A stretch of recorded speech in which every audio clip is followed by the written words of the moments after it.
In this video, I'm going to go through the examples I did in class from the Nearpod on January 24th.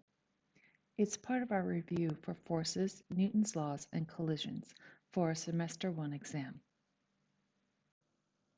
Okay, for example 1, we have a diagram here. It has a mass. It says it's accelerating to the right at 10 meters per second squared. So we know from Newton's second law that there must be a net force acting on the object.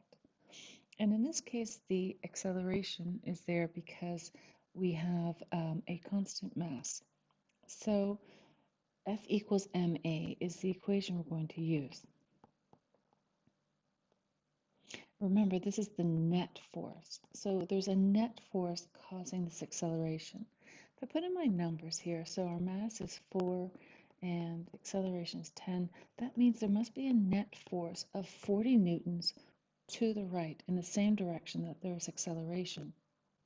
Now, if we look a little closer at the forces, it says we have an applied force to the right, but we have a frictional force to the left. So that means my net force is going to be my applied force minus my frictional force. Now, notice I have the negative sign in there because that's showing me it's to the left. I'm using to the right as being positive. If I put my numbers in here, 40 newtons is going to be my applied force of 50. There's my force of friction. If I move this around and do a bit of algebra, I'm going to end up with 10 newtons for my force of friction. Now, let's just double check what the question was asking. It says, what is the magnitude? So we just need to get that value of 10. If we really want to consider the vector, we'd also have to say it is to the left. Okay, for example 2, we have a baseball moving and it's moving at 20 meters per second. It's going to be stopped by a catcher in 0.01 seconds.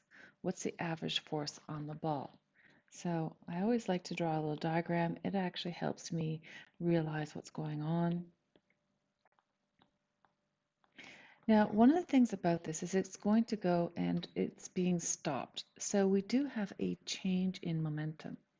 Now, in this case, we're going to actually use the other form of Newton's second law, and that is the way he originally stated it, is that the change in momentum per time, or the rate of change in momentum, will be proportional to the force that's used.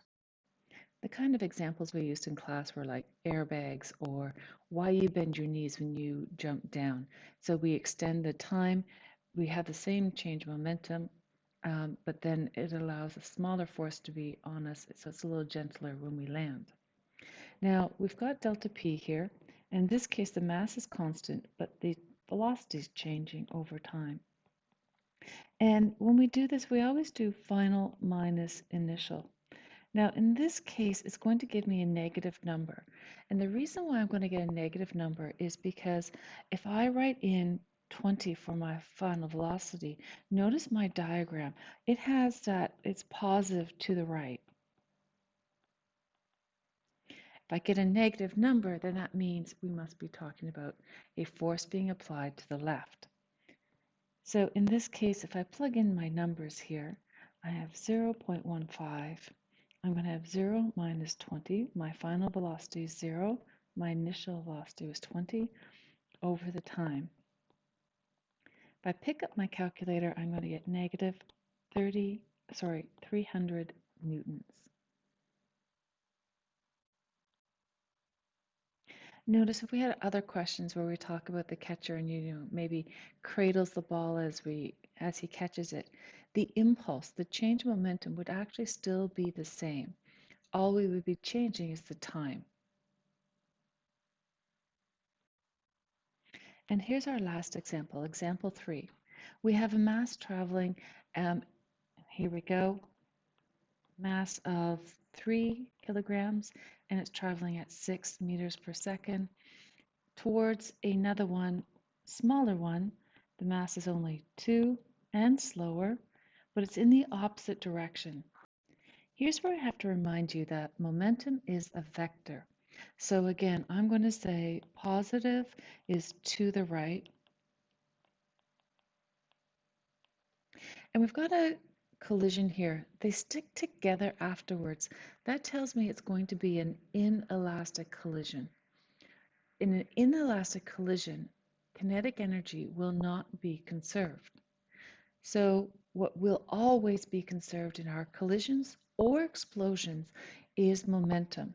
So let's just write momentum before equals momentum after.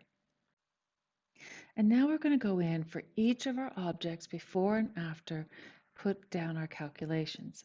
So momentum before, I have a mass of 3 and it's moving 6 meters per second. Remember, momentum is just mass times velocity. And then I also have a mass of 2, but it is traveling at negative 2 meters per second because that's to the left. That's a negative direction. So my velocity is negative.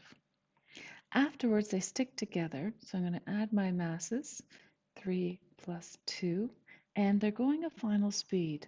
We don't know what that is. And a lot of times we'll use v with a little tick there or prime to say it's the after velocity.